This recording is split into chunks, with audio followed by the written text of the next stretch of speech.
Welcome, Tech Divas, to another great episode of Tech Diva Success, where we hope that you leave 1% better.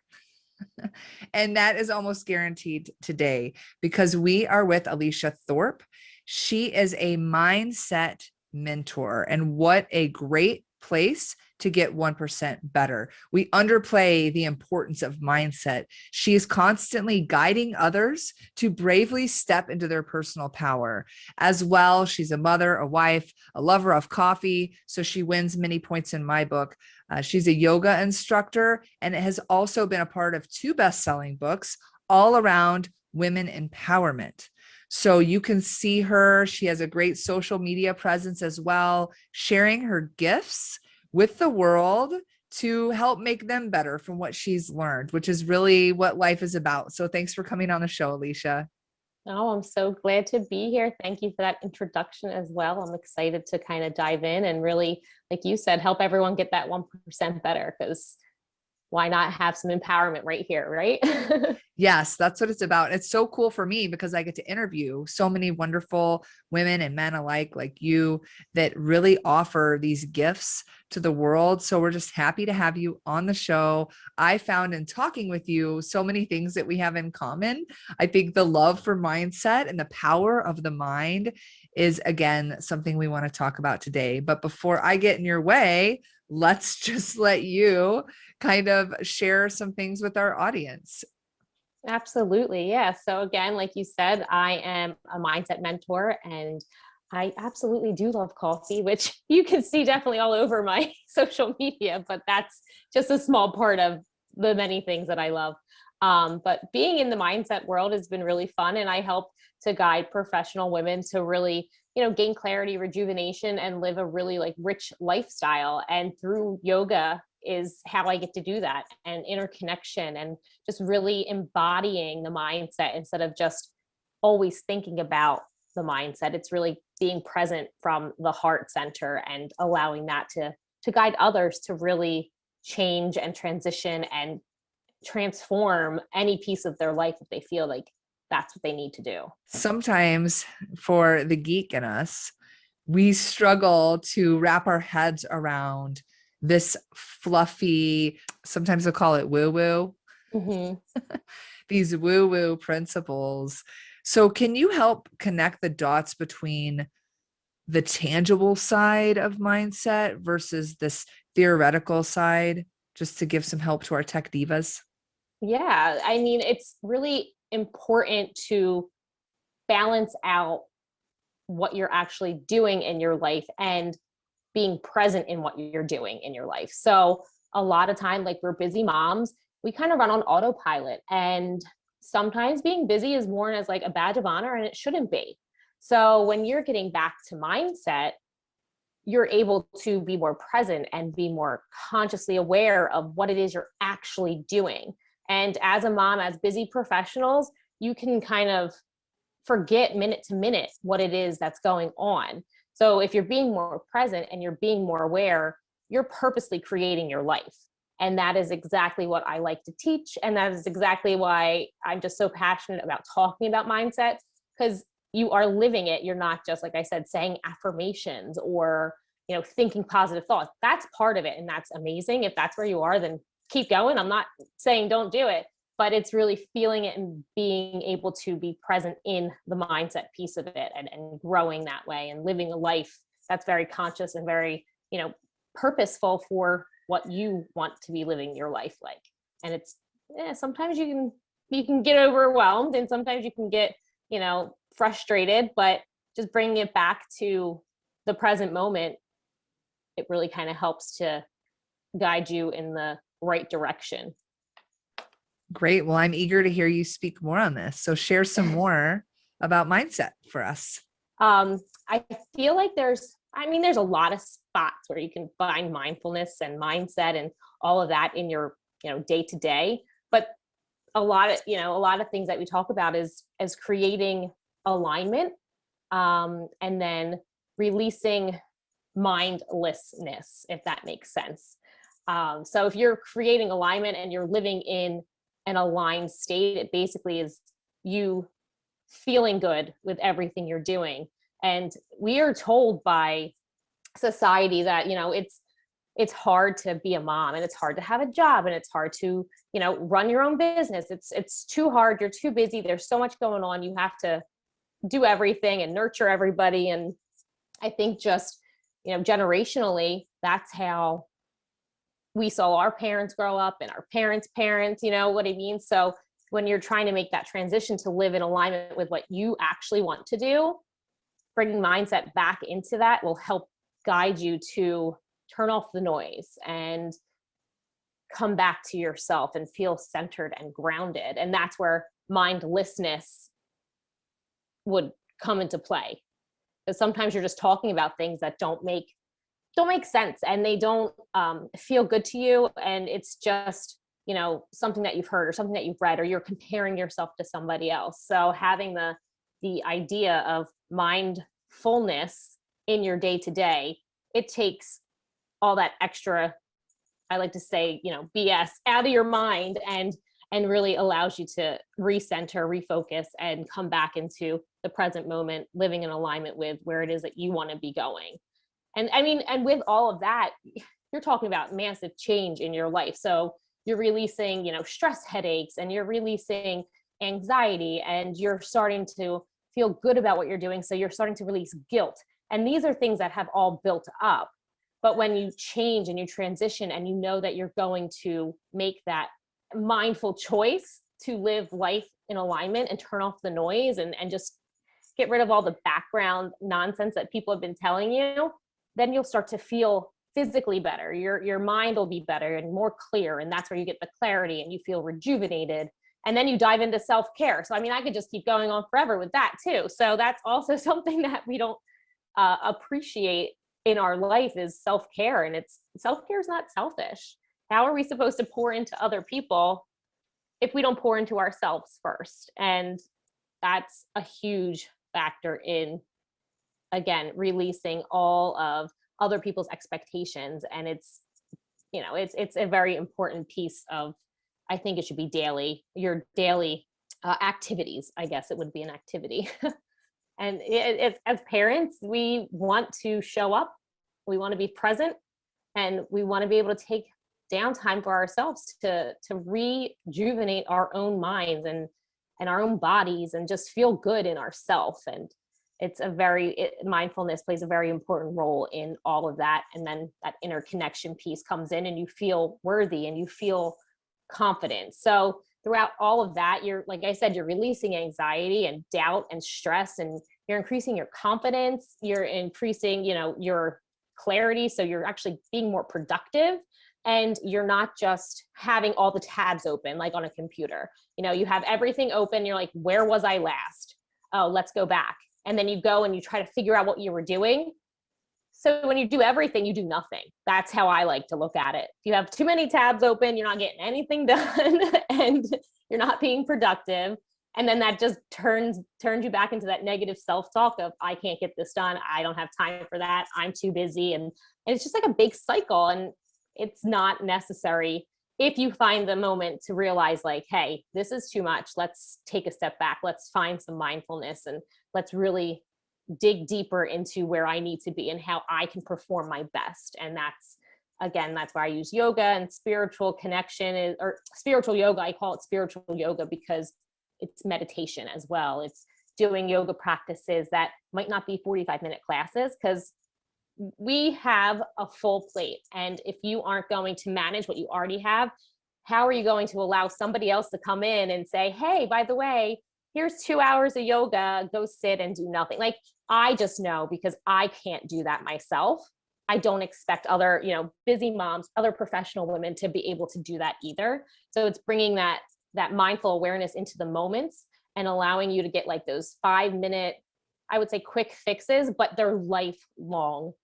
It's a lifelong journey. It's a lifelong process. So if you're doing it continuously and you're doing it daily, you're going to be able to, turn everything around and really be the best version of yourself and be empowered. And that's the whole goal of the mindfulness piece of it. And there's all types of things, like you said, that tangible, the spiritual, all of it all plays a major role. And it's just being being consciously aware that you're ready to take the turn and dive in and really start to be better for yourself and your health. And I mean, you can even go into food at this point if you want it, because sometimes we eat because we don't know what else to do. And you realize you had 16 cups of coffee and you forgot water.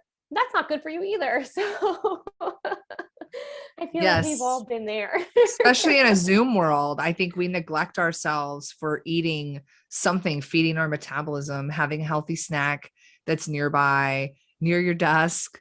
I do the shakes sometimes just because it's nice to have something coming in your system. Otherwise, you just sit and eat all day. Zoom fatigue has become real with COVID, but I think neglecting our own eating habits, because in an office, you feel like you can go and walk to the kitchen, or you can go and take your lunch break. And at home, your lunch break is like, you know, saying hello to the children or helping with a quick chore or whatever it may be. And I think you're speaking to my heart with the tabs open. Fortunately, people that know me know I am a tab addict. So it was really a great reminder and analogy to the tabs in our lives, and also how much technology, especially for women in technology, does drive us towards that mindlessness, doom scrolling, feeling like you wake up each day. And I challenge my listeners to think, what do you do when you wake up every day? Are you picking up your phone first thing in the day and scrolling and checking in? Because that is putting the impression of that whatever you're consuming into your head, and it's not allowing you to set intention. So that has me thinking of some questions for you, Alicia. So you talk about these great things. I think we all want that, right? Like, we want to be present. You explain the benefits of it and how. That's my question. Like, what advice do you have to make this real? If you can give some more prescriptive steps, because it's like, I think everybody wants it. Everyone kind of in the back of your head knows it too. Like, you want to be mindful, to be present, to eliminate, the stories we tell ourselves, the stories that we've grown up with that are embedded into our culture, into our DNA, into our growing up, our history, and self-talk, which is another big problem. So we know the problems and we know why it helps to do it. So how do we get across the bridge? How do we bridge those?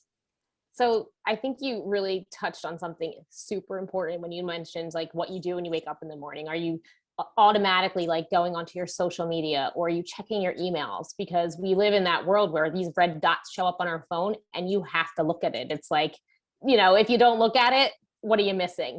But you're really not missing anything but self-love at that point. You're just waking up and you're responding. You don't even give yourself a chance to do anything. So I just love that you touched on that. I know that wasn't the question, but I thought that was very important to kind of lead into what I was going to say, because I am a big advocate on time management.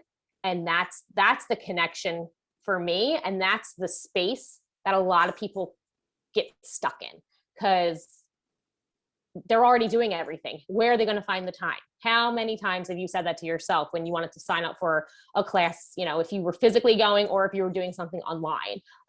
You have a time in your notebook at 6:30, but then you don't get the reminder and you forget and you're like, oh well, no big deal. But it's like making that promise to time chunk and to make a greater vision. And like, that's the disconnect. So you can never change the time in the day. You just can't.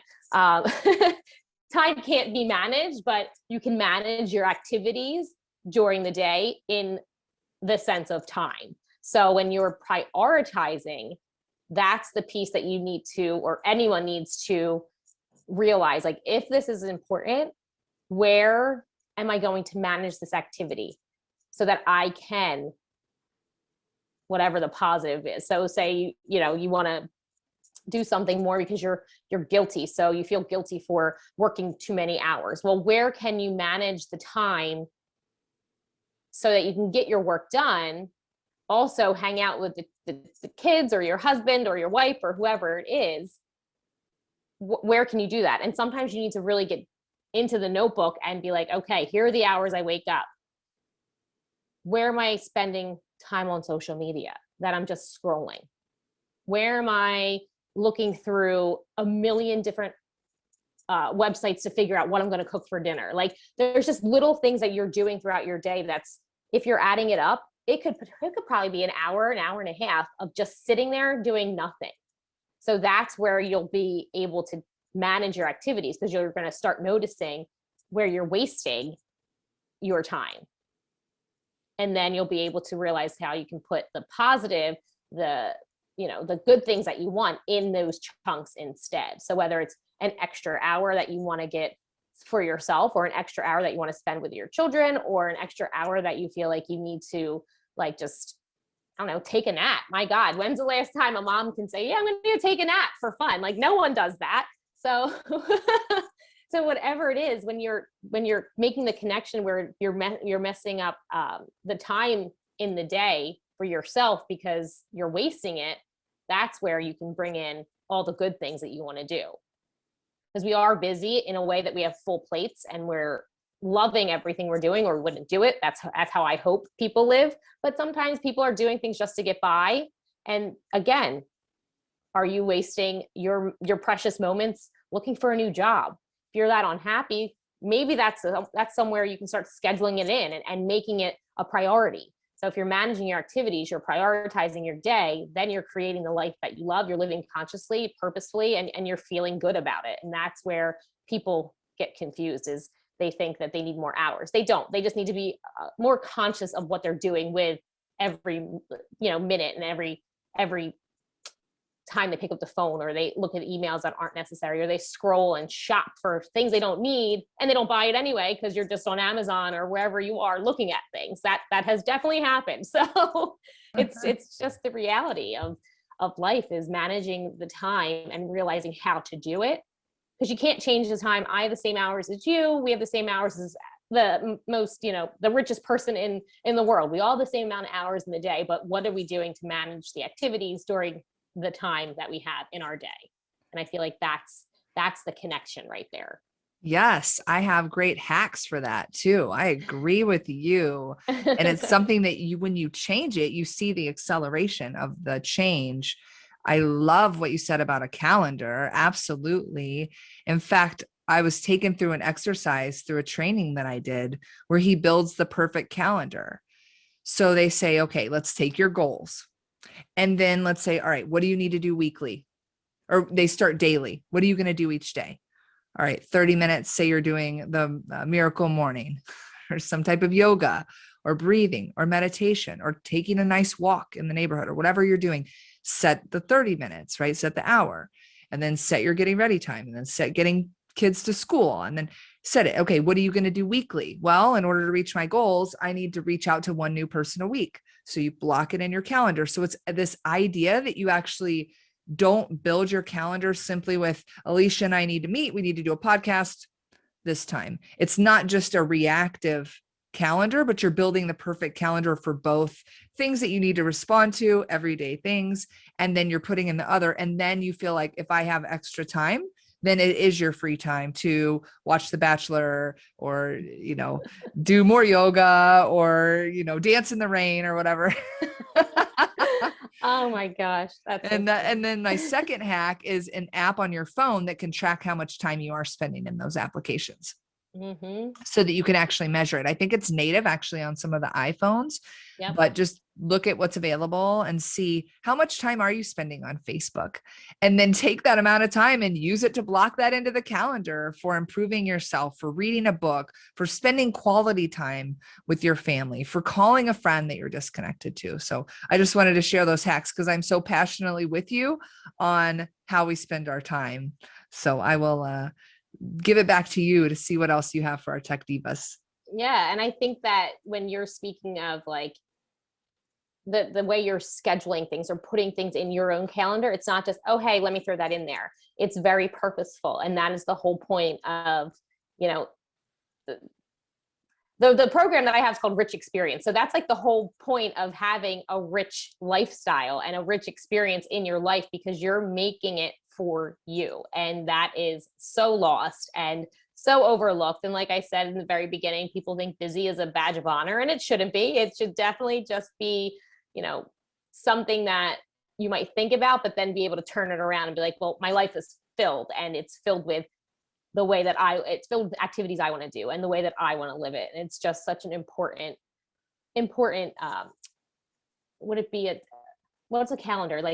That's a tangible thing. That's an activity in itself in a way, because you're making sure you're putting everything in it that you want to put in it, and not just, like you said, responding, oh yeah, sure, I'll just throw it in there and just see what happens. And then you forget, probably because it wasn't a priority for you. It was just something that you put in there real quick because you had a space that was free, or you thought was free.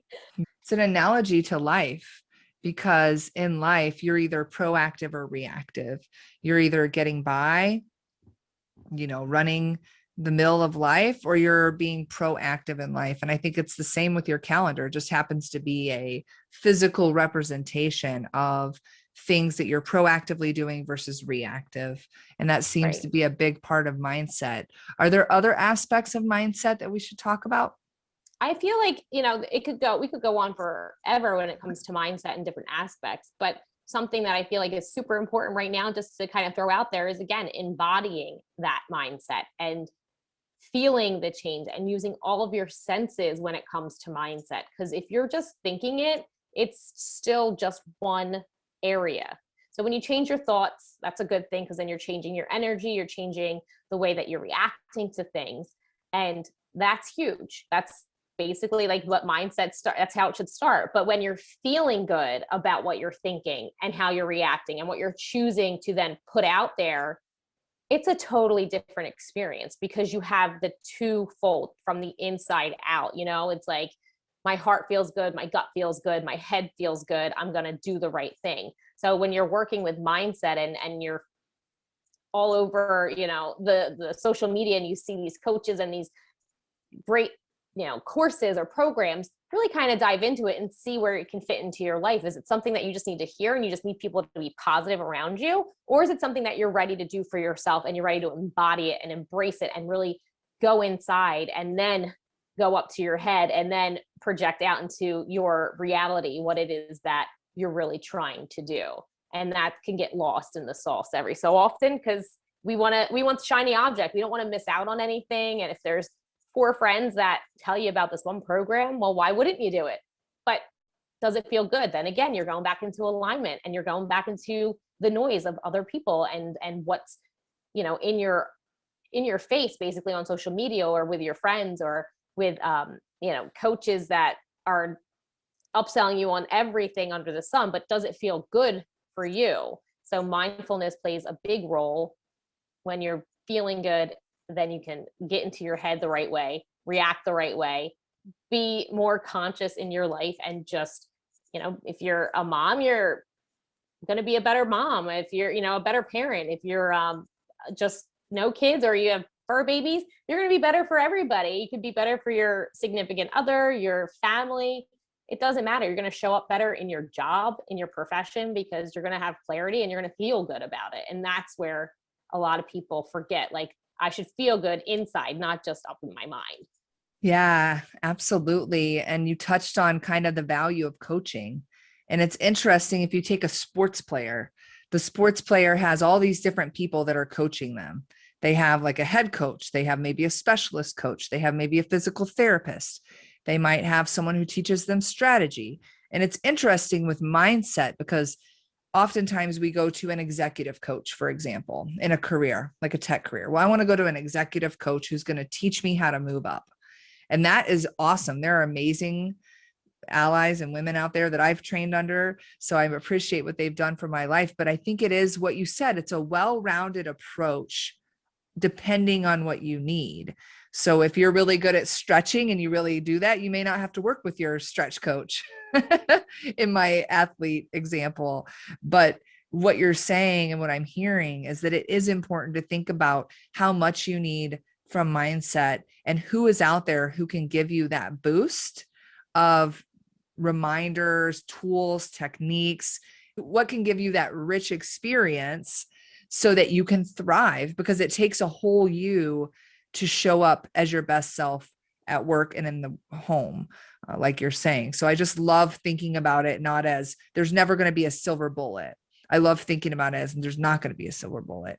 But what we can do is collect a coaching team of people that invigorate all aspects of your life to make sure you're bringing your whole self into what you're doing, which is really beautiful and will help us create better products, better technologies, better solutions, but better workplaces when we are spending so much time in the workplace. So I love it. Thank you. Thank you Yes, for no that. problem. Yes. And I know we're coming closer to the end of the episode. So I want to give you some time to kind of bring some things home for our tech divas out there and leave us on a high note. So did you have anything else today? I just feel like if you remember that when you're doing too much of everything, you're not doing anything. You're not serving anyone. You're not showing up for yourself, and you're barely showing up for everybody else with everything else you got going on. So really just hone in on where you can put the most attention in that moment, and really just kind of shine and grow and be completely present in your life in order to live the best life that you can and be the most empowered version of yourself, and just really start to create that conscious lifestyle living on purpose. And just, what I like to say is the more you do that, the less bags you have under your eyes. So if you're getting rid of like the headaches and the stress and the anxiety because you're consciously living and you're living on purpose and creating that life, then you're going to feel good and it's going to show. You're not going to be, heavy in your mind. You're not going to feel unsuccessful, or you're not going to create that guilt, and you're going to be able just to plow through life in the most amazing way. So close the tabs, do one at a time, and really just show up for yourself, be present, and that way you'll shine. I don't know. I'm going to need some therapy for tabs. I'm looking for a tab coach. anyone And maybe I need to talk to you and get a rich tab life. I am way obsessed, but I know where everything is. But you are absolutely right. We can feel the energy of people as well. As we start showing up on video, we are starting to sense where people are at. And it's something that can allow us to turn on our empathy and help people through. And it's also something that we own. We own what you're saying. And I think it's beautiful to be reminded of the power of mindfulness. And I just want to remind the tech divas out there that you are enough. You are smart. You are here for a reason. Each of you have a gift that you were here to give, whether that's professionally or in home. We are all just here exactly where we're supposed to be, right where we are for the right reason. And I just encourage you to own that. And I hope these words resonated with you, and that you are perfect. And I just see that in everybody. And I think you do too. And I'm glad that you're helping more women rise to own the beauty of their whole self, and to tell themselves that, and remind themselves that they are enough and perfect as they are. So a little cheesy, but I just think hearing those words is so powerful. It's a powerful reminder for our purpose. So thank you for enlightening all of us today and giving us these great tips around mindfulness. And clearly people may want to reach out to you. They may be looking for that coach in their life or the rich experience. So tell us a little bit about how they can get a hold of you. Instagram is my favorite new social media right now. So I feel like that would be the go-to. And my name is super simple. It's Alicia.Thorp on Instagram. We have all of our episodes featured on our website where you can go into the archive. You can read more about these women. And most of all, you can connect with them. I always post their websites or their emails or their social sites. And I believe you're also on Clubhouse, right? I am in Clubhouse again. Really catchy name, Alicia Thorp. So we've connected there, and it's another testament to going outside your comfort zone and trying things, because I am so happy I met you on Clubhouse myself and are able to bring your passion for mindfulness to our audience today. So thank you so much. And I hope this has all made you reflect and think about how you can own some of these things yourself to be 1% better. So thank you again, Alicia, for coming on the show. Thank you so much. It was great.